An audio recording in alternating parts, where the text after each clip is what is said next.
Here is how to see your Instagram Reels watch history.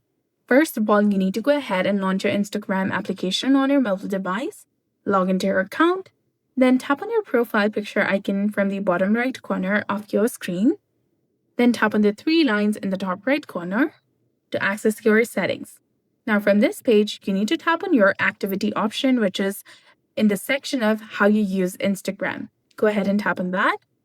Now scroll all the way down, and there you'll see the option of watch history, which is under the section of how you use Instagram. And here you can select newest to oldest, oldest to newest, set date, set the authors, and see or find the video that you want to from your watch history.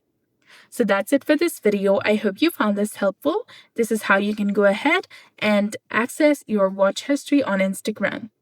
So I hope you found this video helpful. If you did, please like, share, and subscribe. Thanks for watching. We'll see you again in the next one.